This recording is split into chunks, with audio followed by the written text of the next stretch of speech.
Esta conferencia comenzará a grabarse. Bien, ahora sí. Bienvenidos a todos. Sí, estamos aquí junto con Daniel Caraballo y mi nombre es Julián Balduzzi. Soy Product Manager de Interbel y Daniel es técnico en Interbel. Y vamos a hacer una pequeña presentación con los consejos para prevenir el phishing. Esta es una presentación pensada fundamentalmente para formar al usuario final y para que quienes tienen esa responsabilidad, porque son técnicos o tienen un cargo de formación, cuenten con un recurso adicional que les ayude a dar este conocimiento. Nosotros en Interbel somos una empresa que nos dedicamos al email desde hace más de 20 años y nuestro objetivo es que nuestros clientes tengan los mejores servicios y soluciones, fundamentalmente en email y ciberseguridad, que es donde nos enfocamos. Bien, nuestra misión sí es que las empresas tengan una comunicación ágil, eficiente y segura, y en ese sentido hoy vamos a estar dando esta formación. Ustedes seguramente ya saben lo que es el phishing o suplantación de identidad, que es un tipo de abuso informático que se comete fundamentalmente mediante el uso de ingeniería social. El phishing lo que va a buscar es hacerse con los datos personales o de la empresa, especialmente los datos bancarios. Para eso se van a hacer pasar por una empresa o una institución que ustedes ya conozcan. Aquí tenemos, por ejemplo, un mail de Endesa, ¿sí? Que nos llegó el otro día, lo usamos de ejemplo, donde se hace pasar justamente por la empresa esa diciendo que hay una factura que se pagó 2 veces, entonces para que te hagan un reintegro te piden hacer clic y obviamente a partir de ahí te van a llevar a una página apócrifa para capturarte los datos. La mejor defensa que tienen las empresas o los individuos para protegerse contra los ataques de phishing es bloquear este tipo de correos antes de que lleguen. Desafortunadamente, no importa cuánto esfuerzo hagamos, siempre va a haber algunos correos que van a llegar a la bandeja de entrada y esos mensajes en general son extremadamente efectivos. Hasta el 97% de las personas alguna vez abrieron algún mensaje de phishing porque era sofisticado o porque estaban distraídos. De aquí sacamos entonces la primera conclusión, que es que el eslabón más débil en la seguridad son las personas. ¿Sí?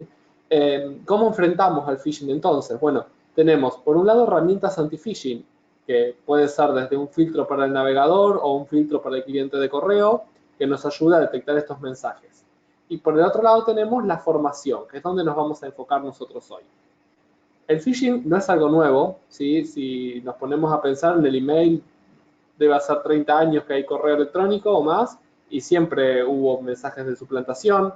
En el servicio de mensajería, por ejemplo, en los móviles, en los mensajes de texto, pasa exactamente lo mismo. Seguramente por WhatsApp también han recibido alguna vez este tipo de mensajes. Y hoy en día incluso hay mensajes de phishing más sofisticados, que es lo que se conoce como Business Email Compromise, que lo que buscan ya es reemplazar a un directivo o reemplazar a alguien que tenga mucha autoridad en la empresa para intentar convencer a la gente de que haga una transferencia de una forma fraudulenta. ¿Sí? Entonces, esto no es algo nuevo, pero obviamente cada día se usa más y cada día hay más ataques. La semana pasada hubo ataques a Prosegur, ataques a muchos ayuntamientos en España, incluso también hospitales, ataques que eran de ransomware, o sea que lo que hacían era bloquear los ordenadores para pedir un rescate, pero que el origen, la forma en que habían surgido esos ataques era a través de correos fraudulentos, justamente, que se habían usado para divulgar la infección. Entonces, nosotros hoy nos centramos en la formación, ¿sí? Y como bien decimos aquí en esta hoja, lo que buscamos es que los usuarios tengan un cambio positivo de comportamiento, que sean conscientes de su responsabilidad en cuanto a la seguridad y que entonces entre todos contribuyamos a disminuir el número y la gravedad de incidencias relacionados con este problema. Bien, como les decía, hoy hay un problema todavía más grande que el phishing, que es el Business Email Compromise o el BEC. Y resalto todo esto porque también lo vamos a ver hoy, para estar un poco enfocados cómo estar atentos a este tipo de estafa, que generalmente buscan suplantar al CEO o asesor financiero de la empresa para solicitar transferencias electrónicas falsas y ocasionar una pérdida económica en la empresa. ¿Sí? Entonces, este tipo de ataques son más sofisticados porque ya no tienen un enlace o un adjunto, sino que lo que buscan es conocer cómo funciona la empresa a través de infectar una cuenta. En el momento que un cliente real pide hacer una transferencia, interfiere en la comunicación, se meten ellos y hacen que la transferencia en realidad vaya a otra cuenta, con lo cual hay una pérdida económica, muchas veces se descubre tarde, muchas veces ni siquiera se denuncia, y es mucho más difícil de detectar y de darle seguimiento a este tipo de problemas. Comencemos, sí, ahora por lo más básico, que es el phishing. ¿Y cuáles son los servicios más propensos que se usan como puerta de entrada? Aquí tenemos listado lo que a nuestro entender son los 5 más importantes. Desde los bancos, que es uno de los más clásicos, y las pasarelas de pago online, como puede ser Visa, Mastercard, las redes sociales, las páginas de compra-venta. Aquí entra también los servicios como Netflix o Spotify, que también hoy, por ejemplo, recibí un mensaje que me decía que no se había podido cobrar Spotify y yo ni siquiera tengo, así que normal que no se pueda cobrar, pero claro, era con el objetivo de que yo entrara en ese enlace, ¿no es cierto? Servicios de correo, almacenamiento en la nube, aquí entra Office 365, Gmail, entra todo lo que es Dropbox y los servicios en general de almacenamiento. Empresas públicas y de mensajería, aquí se usa mucho empresas que sean conocidas. Ahora vamos a mirar algunos ejemplos. Por ejemplo, está la oficina de correos, que muchas veces dicen que hay un mensaje, un paquete pendiente de entrega, y lo que se busca es que alguien entre entonces a esa página y ponga datos personales. Y también las ofertas de empleo. Particularmente a través de las ofertas de empleo fue como se hicieron unos de estos últimos ataques en ayuntamientos de España de la semana pasada. Porque las ofertas de empleo de por sí piden datos o de por sí traen adjuntos para mirar currículums, y entonces es bastante frecuente que se termine abriendo ese tipo de mensajes. Bien, ya vimos entonces cuáles son las puertas de entrada. Ahora, ¿cuáles son las excusas que usan? Aquí las excusas sirve conocerlas porque es dos puntos donde uno tiene que estar más atento, ¿no es cierto? Por ejemplo, que un banco te diga que cambió la política de seguridad o que hubo un intento de acceso falso a la cuenta y que entonces hay que entrar por ese enlace para poner los datos de la clave para confirmar. ¿Sí? O que hubo una eliminación de cuentas inactivas, una actividad sospechosa, se superó el límite de la capacidad de la cuenta. Bueno, obviamente todos estos mensajes tienen como objetivo robar los datos de las personas, obtener datos privados, claves bancarias, ¿sí? Y en definitiva conseguir una información que después les sirva para hacer otro ataque más sofisticado. Por ejemplo, con lo que decíamos hoy del paquete de correo, sí que el paquete no pudo ser entregado, que hay un paquete esperando, que hay información de seguimiento, ¿sí? Lo que buscan en definitiva es infectar el ordenador o obtener información. Bien, conocidas entonces la lista de excusas, ¿sí? Pasamos ya a mirar algunos ejemplos brevemente. Por ejemplo, tenemos aquí, son ejemplos que casi seguro que alguien lo ha recibido.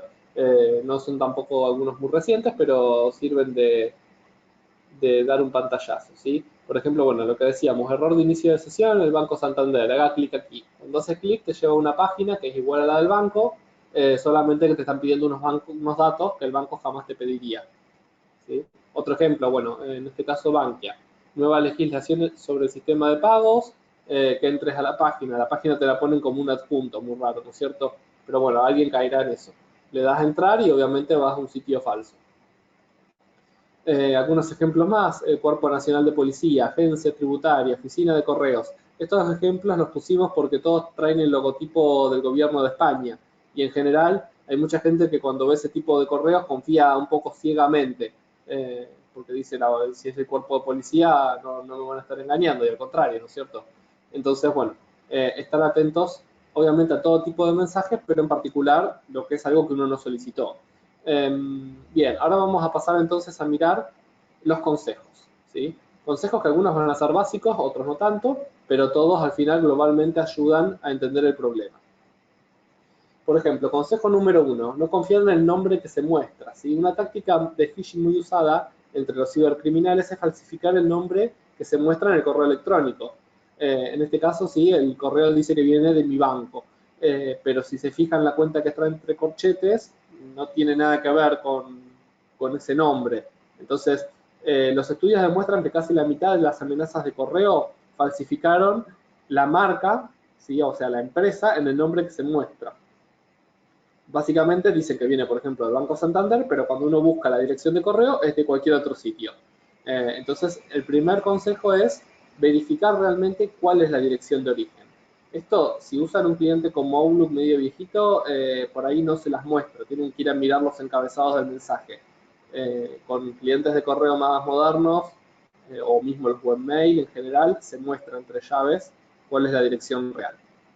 El segundo consejo también es muy básico, que es mirar pero no hacer clic. Esto es porque en sí recibir el mensaje no va a ocasionar ningún daño. Lo que hace daño es si se descargan las imágenes, si uno hace clic en un enlace o si uno abre un adjunto, ¿sí? Entonces, mientras no hagamos ninguna de esas cosas, podemos mirar y analizar realmente si el mensaje puede ser problemático o no. Bien, consejo número 3, comprobar si hay errores de ortografía. Esto también es bastante básico, pero es cuestión de leer el correo en detalle y ver cómo está escrito. Por ejemplo, hoy cuando recibí ese mail de Spotify, no estaba escrito muy bien, ¿sí? Se notaba que era una traducción de un mensaje en inglés. Entonces, una empresa seria realmente tiene a alguien atrás que redacta los correos bien. Y cuando uno ve una redacción confusa, lo más probable es que sea una traducción automática muchas veces, o de alguien que no domina el idioma, y es un punto interesante para analizar si el mensaje es sospechoso. Consejo número 4, analizar el saludo. Acá lo que analizamos es si el saludo es genérico o está realmente destinado a nosotros. Los mensajes genéricos es porque se enviaron al tuntún, al voleo. Aquí si te envía un correo a tu banco tiene la base de datos cargada, sabe perfectamente tu nombre y te va a estar comunicando, ¿sí? Con tus datos correctos. Así que no va a estar diciendo estimado señor y señora. Desde ya es un indicio más para analizar. Bien, el consejo número 5, ¿sí? Es ya un tema de qué tipo de información nos van a estar solicitando y por qué. O sea, desde ya nuestros bancos nunca nos están solicitando claves ni datos personales. Pero en otros tipos de aplicaciones también a veces nos puede pasar, ¿sí? Si nos pasa, no tenemos por qué responder a ningún tipo de información personal. En todo caso, si es de alguien que nosotros confiamos, hay que buscar otro medio para validar por qué nos están pidiendo esa información. Bien, este tipo de mensajes de phishing suelen traer ciertas señales, ¿sí? Por ejemplo, el lenguaje amenazante o el lenguaje urgente, de que hay que hacerlo ya, porque si no, no sé, la cuenta va a explotar, no sé qué tipo de excusas pueden llegar a usar, ¿no?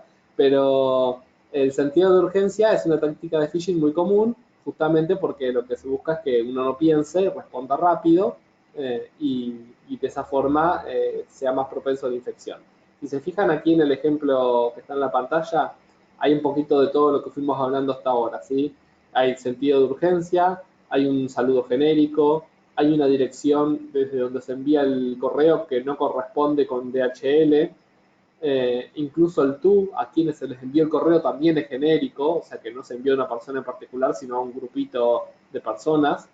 Pide datos personales, ¿sí? Incluye adjuntos, dice que hay que mandarlo rápido, bueno, todo lo que fuimos viendo hasta aquí. Consejo número 7, revisar las firmas. Y esto es un poco como los billetes falsos. Si uno recibe un correo de un banco y nota que la firma está pixelada o que no es la más reciente de la institución o algo así, desde ya que es falso, ¿sí? Pero si uno sospecha, una buena opción es entrar al sitio web, mirar realmente cómo es el logotipo y ver si hay alguna pequeña diferencia. Bien, consejo número 8, no hacer clic en los adjuntos, también es un consejo bastante básico, pero como dijimos hoy, por ejemplo, con las solicitudes de empleo pasa bastante que traen un adjunto. Entonces, a veces uno instantáneamente va a abrirlo y esos justamente son los mensajes más peligrosos. También he visto casos de ataques a empresas hoteleras que les envían en un adjunto la confirmación de la reserva. Claro, en la empresa hotelera también van como inmediatamente a abrir ese adjunto cuando leen que es una confirmación y en realidad ahí está el ataque. Entonces, bueno, no hacer clic en los adjuntos, lo que yo recomiendo es que haya una política muy clara de la empresa de cómo tienen que enviarse la información. Y si la información no se va a abrir mediante adjuntos, que se va a abrir de otra forma, puede ser en el cuerpo del mensaje o puede ser a través de una plataforma segura, bueno, que esté estipulado y entonces no se acepten de otra forma. Bien, Consejo número 9, no confiar en el encabezado de la dirección de correo electrónico. Esto está relacionado un poco con el consejo número 1 que decíamos que a veces el nombre que se muestra no coincide con la dirección. En sí, hay verificaciones de seguridad que si bien son un poco técnicas, el SPF, el TKIM, son verificaciones que hacen todos los servidores de correo para asegurarse que quien envió ese correo realmente lo envió desde el dominio, ¿sí? Que no lo envió haciendo una suplantación de identidad. Estas verificaciones en los encabezados del mensaje están siempre. Lo que pasa es que no todos los clientes de correo los muestran al momento que el usuario está mirando el mensaje. Acá, por ejemplo, en el ejemplo, tenemos nuestro Word Client, que es la plataforma web que usamos en Interbel, que es de Mdaemon, y Mdaemon trae por defecto que te indica cuando un mensaje vino de un remitente autorizado, ¿sí? Entonces, uno al ver esto ya sabe que ese remitente era confiable. Si uno no ve esto, tiene que dudar de realmente si vino de una fuente confiable o no. Es un punto más a tener en cuenta. Bien, consejo número 10, ¿sí? Y tiene que ver también con todo lo que hablamos antes. Los delincuentes son extremadamente buenos en lo que hacen. El hecho de que un correo electrónico tenga logotipos de la marca, un lenguaje, una dirección de correo que es todo válido, no significa que el mensaje sea válido. Hay que ser un poco escéptico y estar pensando realmente si uno esperaba recibir ese tipo de correo, porque si resulta apenas sospechoso, hay que evitar abrirlos, ¿sí? Especialmente adjuntos o enlaces. Entonces, si uno duda, puede hacer una búsqueda en internet, ver si alguien más recibió ese tipo de mensaje, preguntarle a un asesor de seguridad que muchas veces en las empresas hay, pero fundamentalmente no actuar de forma impulsiva. ¿Sí? Ese es entonces nuestro consejo número 10. Bien, hasta aquí, como les dije, 10 consejos para el usuario final. Si estos consejos, si ustedes quieren, se los mandamos por correo, se los podemos enviar la presentación. De por sí en nuestra web también hay posts en nuestro blog que hablan sobre esto. La idea de la presentación es darle un formato tanto para ustedes como para el cliente final que quiera tenerlo en un vistazo rápido de 20 minutitos. Bien, el Business Email Compromise, lo había nombrado hoy, ¿no es cierto? Son estafas, dijimos, más avanzadas. Están dirigidas a empresas particulares, no suelen traer adjuntos o no suelen traer infecciones en sí, sino que lo que buscan es explotar la naturaleza humana. Entonces, van directo a la empresa que les interesa. Por ejemplo, esto el mes pasado sucedió. La Guardia Civil Española desbarató una red que desde España estaba haciendo esta clase de ataques a países de fundamentalmente Estados Unidos, ¿sí? Y que ya llevaban más de 10 millones de euros robados.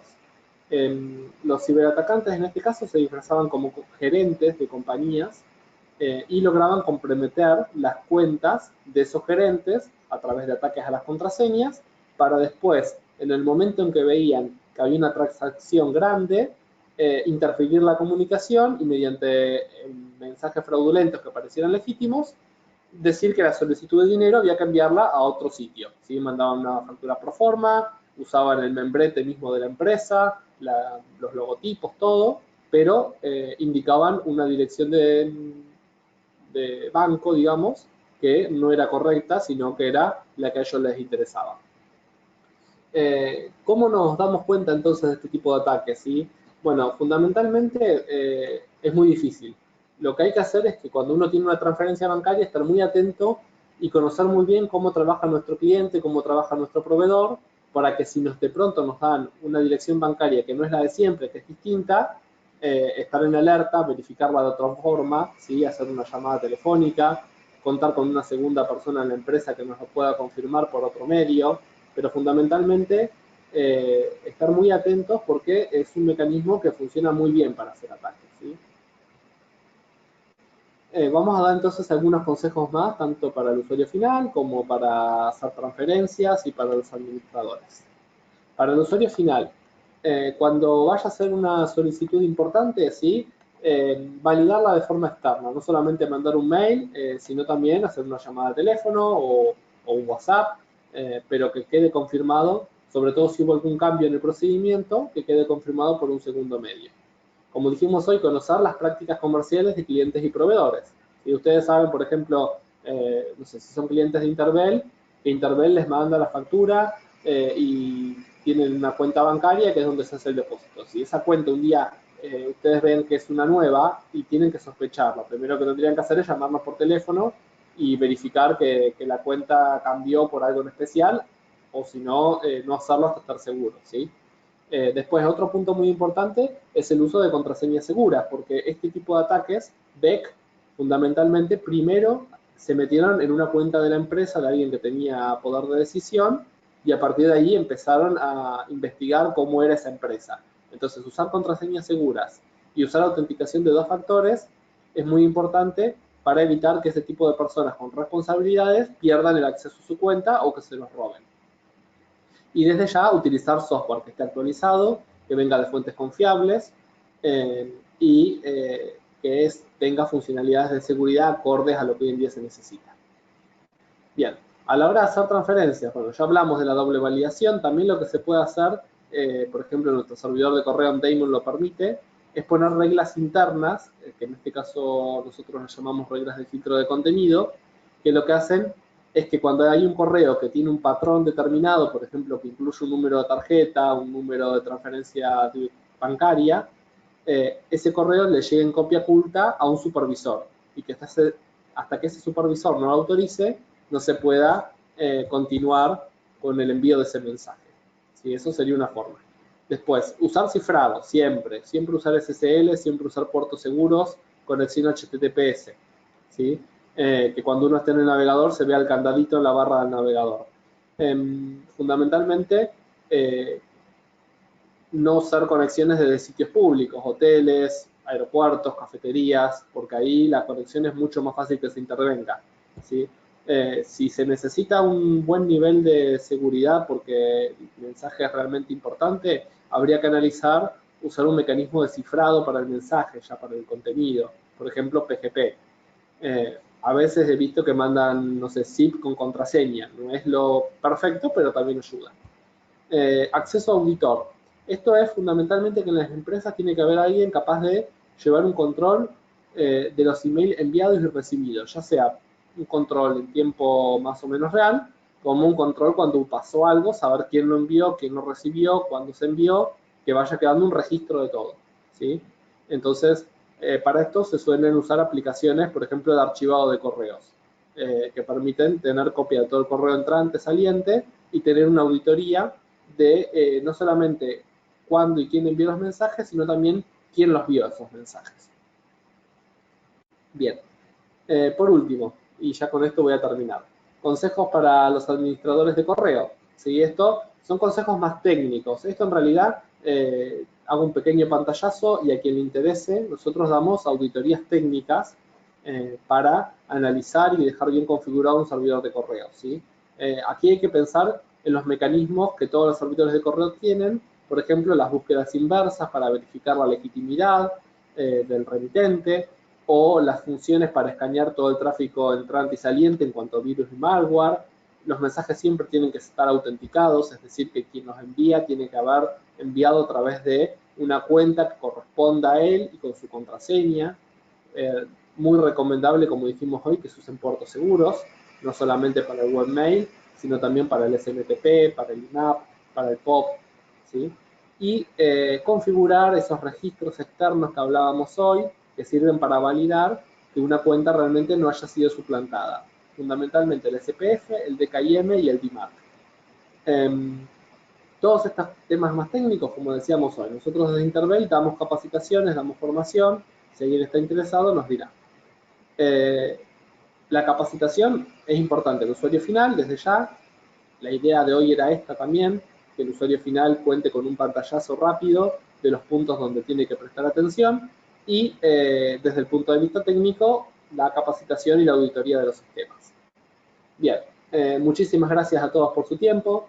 Desde ya estamos disponibles, como decíamos antes, tanto yo como Daniel, si necesitan alguno de estos servicios que brindamos desde Intervel.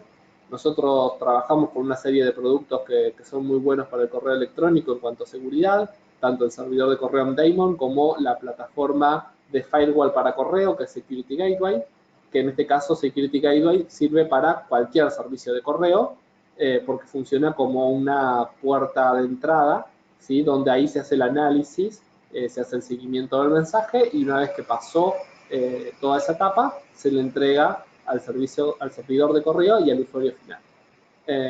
Cualquiera de ustedes que necesite más información, ya sea de estos productos, de nuestros servicios, o quieran tener esta presentación para darle un uso propio, por ejemplo, interno adentro de la empresa, lo pueden hacer. También si les interesa que nosotros hagamos esta formación, por ejemplo, para un público cerrado dentro de una empresa, la hacemos online igual que hoy, ¿sí? Lo único que pedimos es que sean mínimo 5 personas y no hay ningún inconveniente, la hacemos en 20 minutitos como hoy, las vamos a estar haciendo durante enero sin problemas, ¿sí? Entonces, muchas gracias a todos nuevamente por su tiempo. Si quieren hacer alguna preguntita, estamos aquí disponibles con Daniel y simplemente agradecerles y quedar a disposición, ¿sí? Muchas gracias a todos.